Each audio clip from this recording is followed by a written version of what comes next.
तो आज समाजवादी पार्टी की पहली मीटिंग कांग्रेस पार्टी के साथ होने जा रही है सीट बंटवारे को लेकर के। क्या है फॉर्मूला समाजवादी पार्टी के साथ, समाजवादी पार्टी क्या चाहती है और कांग्रेस पार्टी अपना कौन सा फॉर्मूला सामने रख सकती है, हम इस बात की चर्चा करेंगे।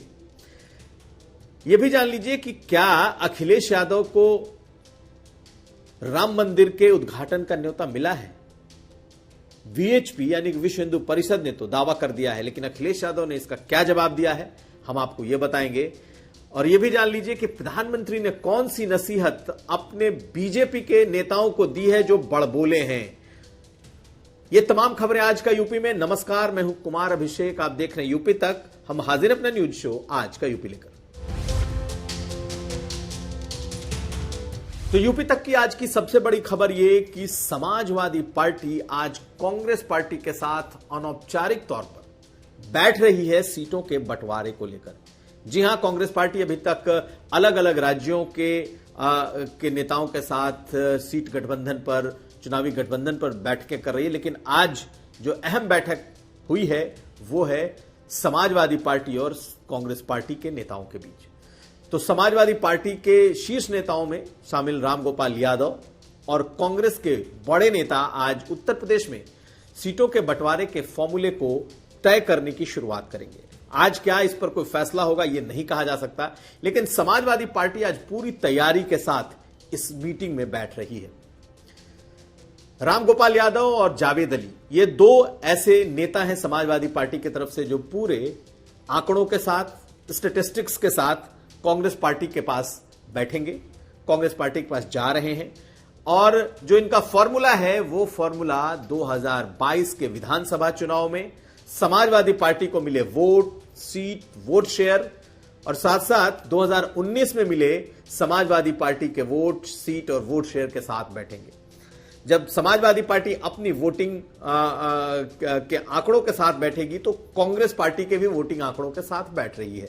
यानी कि 2022 में समाजवादी पार्टी को कितने वोट मिले, कितने प्रतिशत वोट मिले, कितनी सीटें मिली, और इसी दौरान कांग्रेस पार्टी को कितने वोट मिले, कितनी सीटें मिली, कितने प्रतिशत वोट मिले, इसके साथ यानी कि पूरे डेटा के साथ आज रामगोपाल यादव कांग्रेस पार्टी के सामने होंगे और उनका अपना क्लेम होगा। यानी कि समाजवादी पार्टी का जो पहला फॉर्मूला है वो फॉर्मूला है सीटों के बंटवारे में 2022 के विधानसभा चुनाव और 2019 के लोकसभा चुनाव के जो आंकड़े हैं उसके आधार पर सीटों का बंटवारा हो। लेकिन इंपॉर्टेंट बात यह है कि अगर इन दोनों चुनावों के आंकड़े को देखा जाएगा तो कांग्रेस तो बिल्कुल साफ रहेगी। इसलिए क्योंकि अगर 2022 के विधानसभा चुनाव को देखें तो कांग्रेस पार्टी की विधानसभा में सिर्फ 2 सीटें आई हैं। 2019 के पार्लियामेंट की बात करें तो कांग्रेस पार्टी को सिर्फ 1 सीट आई है। ऐसे में इन आंकड़ों के हिसाब से तो कांग्रेस का जो सीट अगर बहुत दानवीर की तरह भी समाजवादी पार्टी सोचेगी तो 5 सीट से ज्यादा नहीं देगी। लेकिन कांग्रेस पार्टी भी एक फॉर्मूले के साथ बैठेगी और वो फॉर्मूला है 2009 का, जब कांग्रेस और समाजवादी पार्टी के बीच सीटों का बंटवारा नहीं हो सका और कांग्रेस पार्टी अकेली लड़ी, तब 23 सीटें जीतकर कांग्रेस पार्टी आई थी। ऐसे में एक फॉर्मूला कांग्रेस पार्टी के पास है और दूसरा फॉर्मूला समाजवादी पार्टी के पास है। समाजवादी पार्टी का मानना है कि इस वक्त कांग्रेस पार्टी का अपना जनाधार यानी कि उनका अपना वोट बैंक नहीं के बराबर है। कुछ पॉकेट्स में कांग्रेस पार्टी मजबूत जरूर है, कुछ पॉकेट्स में उनके नेताओं की अपनी पकड़ जरूर है, लेकिन पैन यूपी यानी कि पूरे उत्तर प्रदेश में कांग्रेस पार्टी का आधार बहुत कुछ सिकुड़ चुका है। ऐसे में कांग्रेस पार्टी अपने बड़े नेताओं, ऐसे में कांग्रेस पार्टी अपने जनाधार वाले जो पॉकेट्स हैं उसमें, और जो उनके नंबर 1 की सीट, जो कि उनकी जीती हुई सीट है जैसे रायबरेली, या फिर नंबर 2 की सीट जैसे अमेठी और इस तरीके की जो सीटें हैं उस पर बात करें, तो शुरुआत में समाजवादी पार्टी इसी फॉर्मूले के जरिए कांग्रेस पार्टी के साथ बैठ रही है। लेकिन एक बात और बता दें कि अखिलेश यादव कई मामलों में देखा गया है कि बेहद ही कंसिडरेट रहते हैं सीटों का जब भी बंटवारा हुआ हो। वो चाहे 2017 में कांग्रेस पार्टी के साथ विधानसभा चुनाव में उनका टिकटों का बंटवारा हो, या फिर 2019 में बसपा के साथ टिकटों का बंटवारा हो, 100 से ज्यादा सीटें उस वक्त भी अखिलेश यादव ने दी कांग्रेस को, और मायावती के साथ जो बंटवारा हुआ उसमें 38-37 का बंटवारा हुआ था। तो कुल मिलाकर के ये देखा जाए तो समाजवादी पार्टी बहुत हार्ड बार्गेनर के तौर पर आज इस मीटिंग में बैठ तो रही है, लेकिन उसे भी मालूम है कि कांग्रेस पार्टी इतनी आसानी से और इतनी कम सीटों पर नहीं मानने वाली। तो पहली मीटिंग जरूर समाजवादी पार्टी उन आंकड़ों के साथ बैठ रही है जिसमें कांग्रेस पार्टी को यह आईना दिखाने की कोशिश होगी कि आपका कुछ है नहीं, आपका जनाधार है नहीं, आपकी सीटों का आंकड़ा इतना ही बनता है, इससे बात शुरू करें और उसके बाद अगर कुछ देना हो तो वो बोनस हो। लेकिन इस बार कांग्रेस पार्टी के हाथ में लड्डू भी है, और वो ये कि बसपा नाराज है और कांग्रेस का जो फॉर्मूला उसका बी है वो भी काम कर रहा है।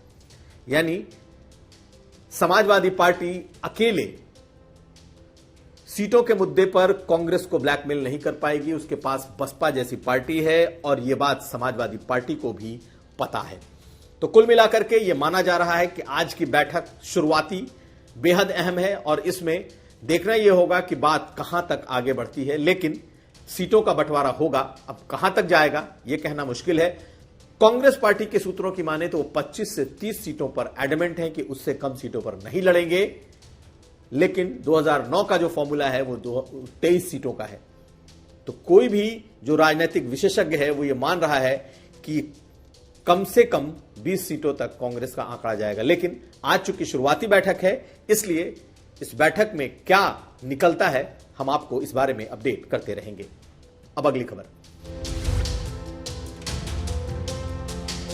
और आपको बता दें कि क्या है कांग्रेस का प्लान बी। कांग्रेस का प्लान बी यह है कि अगर अखिलेश यादव सीटों को लेकर ज्यादा रिजिड होते हैं, यानी कि सीटों को लेकर अगर वो अपने फॉर्मूले पर टिके रहते हैं, तो कांग्रेस पार्टी फिर बीएसपी के साथ गठबंधन को सोच सकती है। और जिस तरीके से नए प्रभारी अविनाश पांडे ने बीएसपी को लेकर संकेत दिए हैं, वो ये दिखा रहा है कि कांग्रेस पार्टी बसपा के साथ गठबंधन करने को इच्छुक है।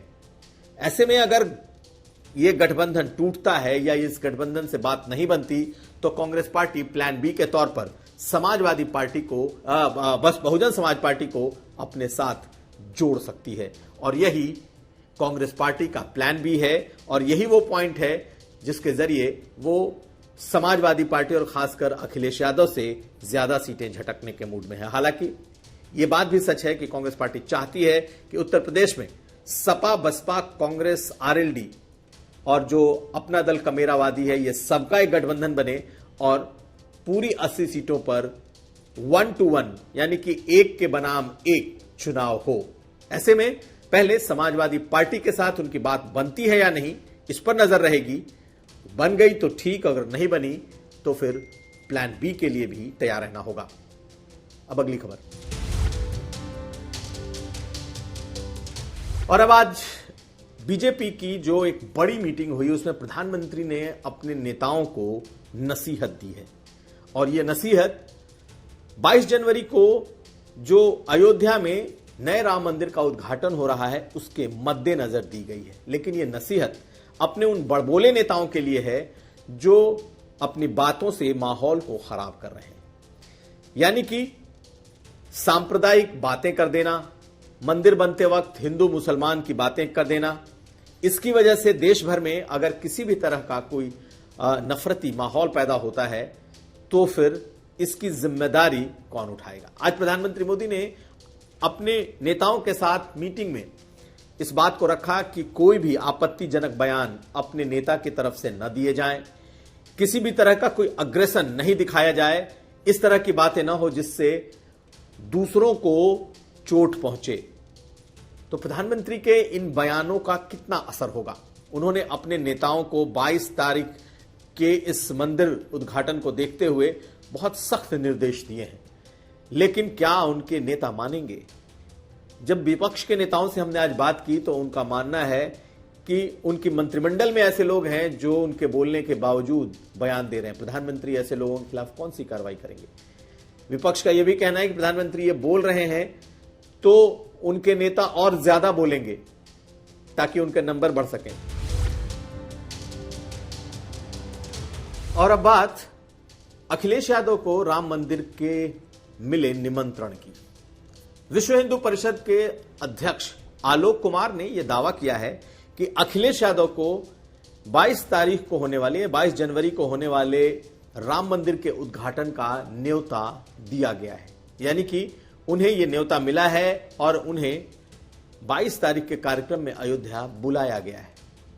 लेकिन आज इसका जवाब अखिलेश यादव ने दे दिया और अखिलेश यादव ने यह साफ साफ कहा है कि उन्हें न तो कोई निमंत्रण मिला है और ना ही जिसे वो नहीं जानते उसका कोई उन्हें निमंत्रण स्वीकार है। वो ऐसे व्यवहार में यकीन नहीं रखते जिसके साथ उनका कोई संबंध ही ना हो। आप सुनिए आलोक कुमार ने क्या कहा है और उसका जवाब अखिलेश यादव ने दिया क्या है। अखिलेश यादव जी का नाम शुरू से ही हमारी इनवाइटीज की सूची में है। किस किस को डिलीवर हो गया, किसको होना है मुझे पता नहीं, पर मैं आपके चैनल के माध्यम से भी कह रहा हूं कि अखिलेश यादव अपने दल के अध्यक्ष होने के कारण सादर निमंत्रित हैं। मैं इनको नहीं जानता हूं, न मेरा इनका कोई परिचय है। मैं नहीं जानता हूं, न मेरा कोई परिचय है, न मेरी उनसे कभी कोई मुलाकात हुई होगी। जो परिचय वाले हैं, हमारे व्यवहार में यही माना जाता है, जो परिचय जिनका होता है वही एक दूसरे को व्यवहार देते हैं। सिर्फ निमंत्रण की बात ही नहीं, अयोध्या में तो एक जंग भी छिड़ा हुआ है और वो इस बार जंग छिड़ा है चंपत राय के खिलाफ। अविमुक्तेश्वर आनंद उन्होंने चंपत राय के खिलाफ सीधी सीधी बातें कह दी हैं। चंपत राय ने कहा कि राम मंदिर रामानंदीय संप्रदाय का है, चाहे शैव हो या वैष्णव या शाक्त, इनका इससे कोई लेना देना नहीं है। जब इस तरीके के बयान सामने आए उसके बाद अविमुक्तेश्वरानंद ने आड़े हाथों लिया है चंपत राय को और ये संघ परिवार के लिए निश्चित तौर पर ऐसे सवाल हैं जिसमें बड़बोलेपन की इंतहा दिखाई देती है। तो यह था आज का यूपी। हम कल फिर हाजिर होंगे, तब तक आप हमें दीजिए इजाजत। नमस्कार।